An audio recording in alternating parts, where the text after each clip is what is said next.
नमस्कार बच्चों, क्लास 9 अब हम लोग पढ़ेंगे एटम्स एंड मॉलिक्यूल्स। जो ये लास्ट टॉपिक है चैप्टर नंबर 3 का। इसमें हम लोग को सबसे लास्ट टॉपिक क्या पढ़ना है? Writing chemical formula. Chemical formula हम किस प्रकार से बना सकते हैं या कैसे लिख सकते हैं। केमिकल फार्मूला लिखने या बनाने के लिए हमें दो चीज़ों की आवश्यकता होती है। सबसे पहली चीज़ क्या होती है? Atomic number. एटॉमिक नंबर आप लोगों ने पढ़ा है क्या होता है? एटॉमिक नंबर अगर आपको मैं डिस्क्राइब करूं तो क्या होता है? एटॉमिक नंबर मतलब होता है number of protons. Number of protons या और होंगे number of neutrons. Number of neutrons ये क्या कहलाता है? Atomic number. एटॉमिक नंबर का मतलब क्या होता है? Number of protons, number of neutrons. दोनों में से कोई भी चीज हो, क्या दोनों इक्वल्स होती है? क्यों ऐसा है? क्योंकि दोनों इक्वल्स होती है। इन दोनों की जितने नंबर होंगे वही नंबर उस एटम का क्या होगा? एटॉमिक नंबर कहलाएगा। अब एटॉमिक नंबर की बात की है तो एटॉमिक मास की भी बात करते हैं हम लोग। किसी भी एटम के मास की, एटॉमिक मास की बात कर लेते हैं। एटम के मास कितना होता है? अब किसी एटम का मास मतलब नंबर ऑफ प्रोटॉन बराबर होते हैं किसके? नंबर ऑफ न्यूट्रॉन के। तो एटम का मास का मतलब क्या हो जाएगा? Number of protons plus number of neutrons. ये हम लोग अभी नेक्स्ट चैप्टर में और भी ज्यादा डिस्क्राइब करके पढ़ेंगे। बस आपको इतना इंट्रोडक्शन जरूर देना है। क्यों? एटॉमिक मास क्या होता है? Number of protons plus number of neutrons. Atomic number क्या होते हैं? नंबर ऑफ प्रोटॉन्स और नंबर ऑफ न्यूट्रॉन्स। इन दोनों की वैल्यू जो भी है वो एटॉमिक नंबर कहलाएगा। इन दोनों को बस ऐड कर दिया जाए, जोड़ दिया जाए तो वही बन जाएगा हमारा क्या? Atomic mass. अभी हम बात कर रहे थे किसकी? वैलेंसी की। अब दूसरा क्या है हमारा मेन इंपॉर्टेंट थिंग है, वो क्या है? वैलेंसी। वैलेंसी मतलब होता है किसी एलिमेंट को कंबाइन करने की पावर। वैलेंसी मतलब क्या होता है? किसी एलिमेंट को कंबाइन करने की पावर, मींस कैपेसिटी, कितनी क्षमता है किसी एलिमेंट में कंबाइन करने की। तो वैलेंसी कुछ आप देखिए बुक में लिखिए आप लोग, पेज नंबर 37। पेज नंबर 37 में टेबल बना हुआ है, टेबल 3.6, टेबल 3.6, पेज नंबर 37। इस टेबल को आप लोग देखिए, इसमें वैलेंसी और उसके सामने क्या लिखे हुए हैं? नाम के एलिमेंट से आयंस लिखे हुए हैं। वैलेंसी और उसके सामने क्या लिखा हुआ है? आयंस लिखे हुए हैं। तो आप लोग को ये देखना है। फिर इसके बाद कुछ फार्मूला होते हैं। कौन कौन से फार्मूला होते हैं? सबसे पहला फार्मूला होता है जब भी हम किसी वैलेंसी को लिखते हैं, तो वैलेंसी क्या होनी चाहिए? बैलेंस्ड होनी चाहिए। क्या होनी चाहिए? बैलेंस्ड। मींस एक रिएक्टेंट में दो साइड होती हैं, दोनों साइड क्या होना चाहिए? बैलेंस। मींस जितनी वैलेंसी पहले है उतनी वैलेंसी बाद में भी रहनी चाहिए, कभी भी चेंज नहीं होनी चाहिए। दूसरा, हमेशा नॉन मेटल से पहले हमको मेटल लिखना होता है। किसी भी केमिकल फार्मूला को जब भी हम लिखेंगे तो नॉन मेटल से पहले हम क्या लिखेंगे? मेटल का नाम लिखेंगे। और जो तीसरा होता है वो क्या होता है? जो कंपाउंड्स होते हैं वो पॉली एटॉमिक आयन से बने हुए होते हैं। पॉली एटॉमिक आयंस को हमेशा किससे लिखा जाता है? ब्रैकेट में लिखा जाता है। किससे लिखा जाता है? ब्रैकेट में। जैसे SO4 लिखना, जिसको हम कैसे लिखेंगे? ब्रैकेट में लिखेंगे। ये बात आपको समझ में आ गई? अब हम कुछ एग्जांपल ले लेते हैं केमिकल फॉर्मूला कैसे लिखते हैं। एक दो एग्जांपल से आपको और भी क्लियरली समझ में आ जाएगा। तो पहला एग्जांपल हम लोग लेते हैं हाइड्रोजन और क्लोरीन। हाइड्रोजन की वैलेंसी हम लोग टेबल में देख लेंगे, उसमें पेज नंबर 37 में कितनी वैलेंसी दी गई है? हाइड्रोजन की 1 दी गई है। और क्लोरीन की कितनी दी गई है? 1। अब दोनों का क्या करना है? क्रॉस मल्टीप्लाई कराना है। तो क्या बन जाएंगे? HCl। ये क्या बन गया? केमिकल फार्मूला बन गया। किसका केमिकल फार्मूला? ये हाइड्रोक्लोरिक एसिड का। किसका है? हाइड्रोक्लोरिक एसिड का। इसी प्रकार से हम लोग अगर दूसरा एग्जांपल लें, एक और एग्जांपल आपको लेके दिखाते हैं। तो एक एग्जांपल और हम लोग लेते हैं, तो एक कार्बन क्लोराइड का लेते हैं, इसका carbon chloride means carbon tetrachloride. क्या नाम है कंपाउंड का? कंपाउंड नेम क्या है? Carbon tetra chloride. कार्बन में कितने वैलेंसी होती है? टेबल में आप लोग देख लीजिए 4 होती है। क्लोरीन की कितनी होती है? 1 होती है। दोनों को क्या करते हैं हम लोग? Cross multiply. क्या बनेगा? CCl, कितना बनेगा? CCl4, कितना बनेगा? CCl4। ये क्या बन गया? Carbon tetra chloride. ये आपको टॉपिक समझ में आ गया होगा। अब हम लोग नेक्स्ट टॉपिक की तरफ चलते हैं। इस टॉपिक को आप बहुत ही अच्छे से प्रैक्टिस करेंगे, क्योंकि ये टॉपिक क्या है? प्रैक्टिस करने वाला टॉपिक है। अगर आप सोचें कि ये बैठे बैठाए रट लेंगे तो रट्टा आप नहीं मार सकते हो, इसको आपको प्रैक्टिस करना होगा। नेक्स्ट टॉपिक पे हम लोग चलते हैं मॉलिक्यूलर मास। इस पे चलते हैं हम लोग molecular mass. What is molecular mass? सबसे पहले तो मॉलिक्यूलर मास के बारे में जानकारी लेते हैं। मॉलिक्यूलर मास का मतलब होता है sum of atomic masses of all atoms. Molecule मतलब कई सारे एटम से बना हुआ। Sum of atomic masses of all atoms of a molecule.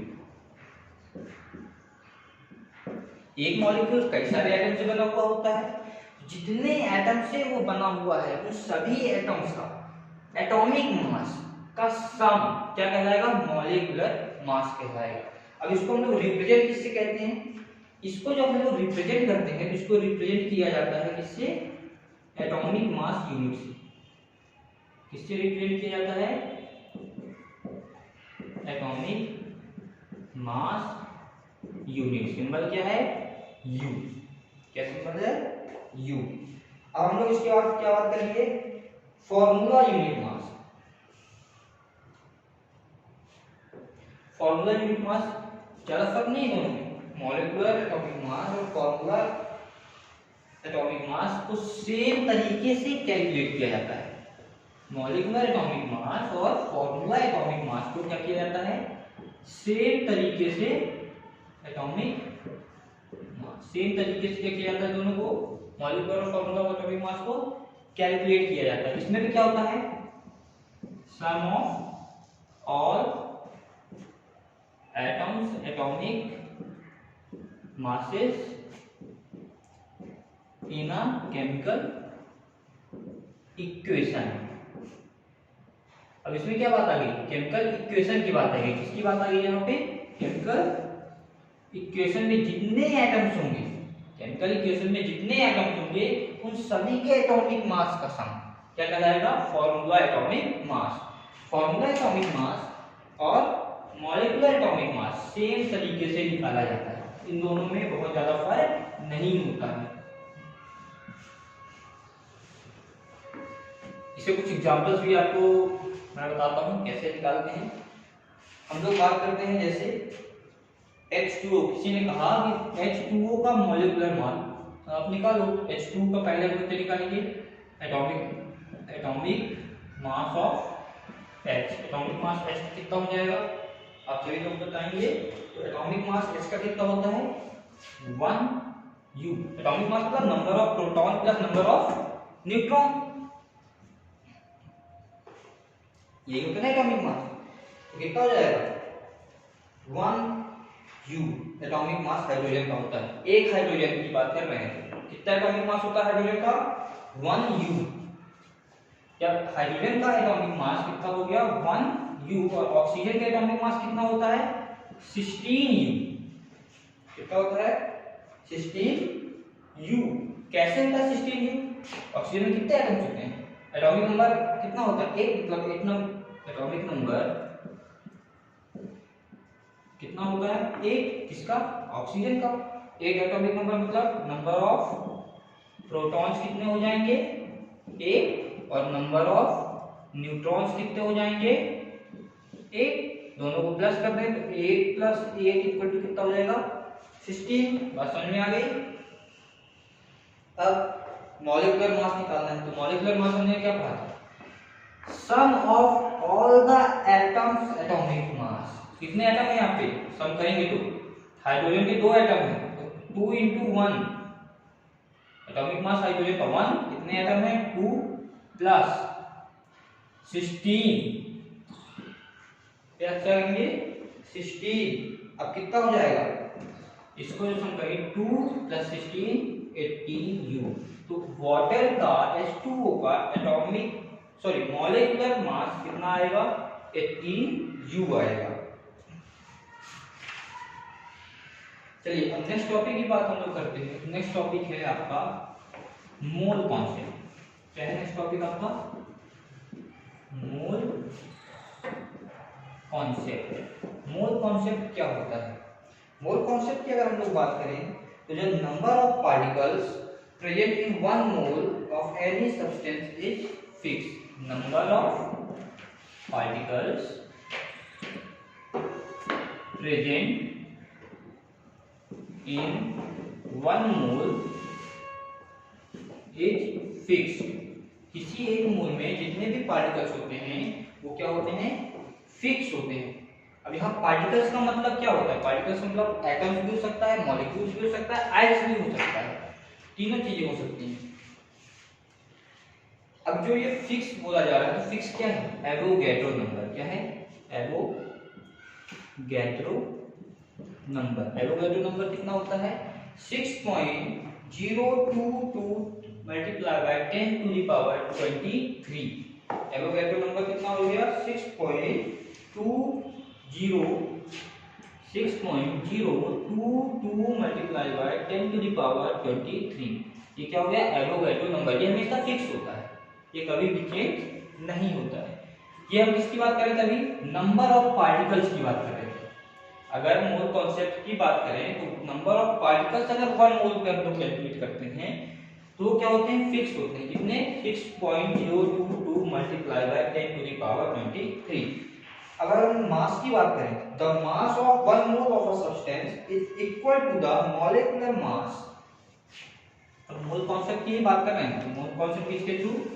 मास के रिस्पेक्ट पे। मास के रिस्पेक्ट पे तो क्या लिखेंगे हम लोग द मास, क्या लिखेंगे the mass of 1 mole.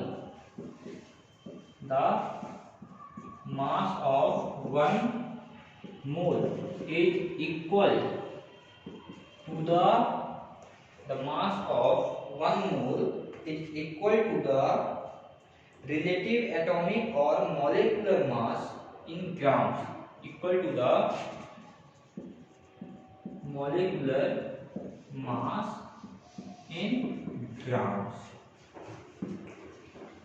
Mass of 1 mole किसके बराबर हो सकता है? मॉलिक्यूलर मास के बराबर हो सकता है। मॉलिक्यूलर मास आपको पता है कैसे निकालना है। अब हम लोग अगर इसका एक एग्जांपल लें तो छोटा सा एग्जांपल लेते हैं। क्या दिया गया है 52 मोल कॉन्सेप्ट का एग्जांपल है 52 gram of helium. 52 gram of helium. अब बोला जाए इसके क्या निकालना है हमें? नंबर ऑफ मोल्स निकालने हैं। तो नंबर ऑफ मोल्स निकालने के लिए हम क्या करेंगे फॉर्मूला लगाएंगे। क्या होगा फॉर्मूला नंबर ऑफ मोल्स का? नंबर ऑफ मोल्स दो फॉर्मूला है। यहाँ पे ग्राम में मास दिया हुआ था, अगर मास दिया हुआ है तो नंबर ऑफ मोल्स कैसे निकालेंगे? Given mass whole upon molecular mass. ये फॉर्मूला कब लगेगा? जब मास दिया गया हो किसी भी एटम या कंपाउंड का। अगर यहाँ पे क्या दिया गया है नंबर दे दिया। नंबर कैसे दे देगा? उसने बोल दिया 12.044 multiply by 10 to the power 23। ठीक है, क्या ये हीलियम नंबर ऑफ हीलियम। अब नंबर ऑफ हीलियम एटम्स हैं, अगर नंबर ऑफ हीलियम एटम दिया गया है कितना 12.044 मल्टीप्लाई बाय 10 टू द 23। क्योंकि मास नहीं है ये फॉर्मूला यूज में नहीं आएगा। तो कौन सा फॉर्मूला यूज में आएगा? अगर नंबर ऑफ मोल्स निकालना है तो हम क्या करेंगे यहाँ पे गिवन नंबर ऑफ एटम्स। जो गिवन नंबर ऑफ एटम्स डालने के बाद गिवन नंबर ऑफ एटम्स इसके अपॉन क्या करेंगे एवोगैड्रो नंबर। क्या कर देंगे Avogadro number. Given number of atoms on Avogadro number.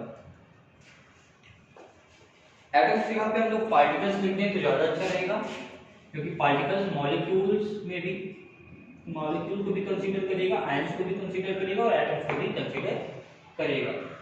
ये चैप्टर आप लोग का यहाँ पे खत्म हो रहा है, एटम्स एंड मॉलिक्यूल्स। इसमें 3 पार्ट में वीडियो बनाई गई हैं, सारे पार्ट्स में आपको बताया गया है, हर एक टॉपिक को इसमें एक्सप्लेन किया गया है। उम्मीद है आप सभी को समझ में आया होगा। जो भी टॉपिक्स आपको समझ में नहीं आए हों वो सारे टॉपिक्स आप कमेंट बॉक्स के अंदर लिख दें। धन्यवाद।